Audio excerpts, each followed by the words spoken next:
కొట్టి మొగసాలకెక్కినట్టు అనే సామెత వినే ఉంటాం. మహబూబ్ నగర్కి చెందిన యాదమ్మది కూడా సరిగ్గా ఇలాంటి కథనమే.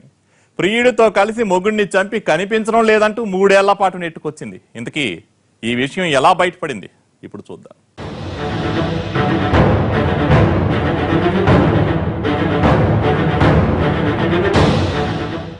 సరిగ్గా 3 ఏళ్ల క్రితం ఒక హత్య జరిగింది. ఈ హత్య చేసింది మరెవరో కాదు, అతడి భార్య దూరపు బంధువులే. మహబూబ్నగర్ జిల్లా ఇంద్రనగర్కు చెందిన జాకారం నరసింహులు వెంకటయ్య దూర బంధువులు. ఇద్దరూ కలిసి తూంపల్లి శివారు గుట్టల్లో రాళ్లు కొట్టే పనికి వెళ్లేవాళ్లు. భర్తకు భోజనం అందించడం కోసం తరచూ అక్కడికి వెళుతుండేది నరసింహుల భార్య యాదమ్మ. ఈ క్రమంలో వెంకటయ్యతో పరిచయం ఏర్పడింది. అదక్కడితో ఆగకుండా వివాహేతర సంబంధానికి దారితీసింది. ఈ విషయం ఆలస్యంగా తెలుసుకున్న నరసింహులు ఇద్దరిని వారించాడు. ఎంత చెప్పినా వినకుండా పిల్లలున్నారన్న ఆలోచన ఏమాత్రం లేకుండా యథేచ్ఛగా వెంకటయ్యతో తన సంబంధం కొనసాగించేది యాదమ్మ. అప్పటికి భార్య దూర బంధువు చేస్తున్న తప్పును వద్దంటూ వారించేవాడు నరసింహులు. నరసింహుల్ని ఎలాగైనా అడ్డు తొలగించుకోవాలనుకున్నారా ఇద్దరు. అది 2013 సెప్టెంబర్.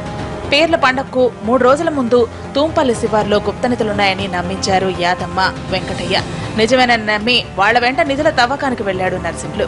పాపం అతడికేం తెలుసు, ఆ గొయ్యే తనను సమాధి చేస్తుందని అమాయకంగా వెళ్లి ఆ ఇద్దరు తవ్విన గోతులోకి దిగాడు. ఇంతలో సిద్ధం చేసి పెట్టుకున్న బండరాళ్లను అతడిపై వేసి చంపేశారు యాదమ్మ, వెంకటయ్య. గుట్టు చప్పుడు కాకుండా అదే గోతులో నరసింహులను పూర్తి చేసి వచ్చేశారు. మొగుడిని చేజేతలా చంపి మా ఆయన కనిపించాడా అంటూ వాకప్ చేయడం మొదలుపెట్టింది యాదమ్మ. అందరూ ఇదంతా నిజమేనని నమ్మేశారు కూడా.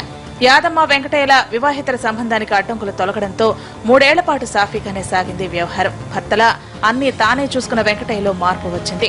యాదమ్మను పట్టించుకోవడం మానేశాడు. దీంతో తన భర్తను చంపిన బండారం బయటపడతానంటూ వెంకటయ్యను బెదిరించడం మొదలుపెట్టింది. దీంతో ఈ విషయం ఈ నోట ఆ నోట నరసింహుల తమ్ముడు చంద్రయ్యకు విషయం తెలిసింది.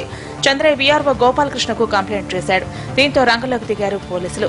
నరసింహులను పాతిపెట్టిన స్థలంలో తవ్వకాలు జరిపారు.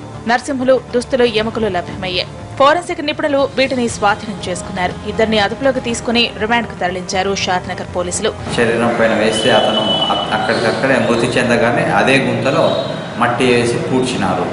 ఇట్టి సంఘటనపై వీఆర్ఓ తూంపల్లి గారు ఫిర్యాదు చేయగా వారి ఫిర్యాదు మీదకు కేసు నమోదు చేసుకొని ఆ మర్డర్కు కారణమైన జాకారం యాదమ్మ, గట్టుమీది వెంకటయ్య ఇద్దరిని కూడా అరెస్ట్ చేసి రిమాండ్ తరలించారు.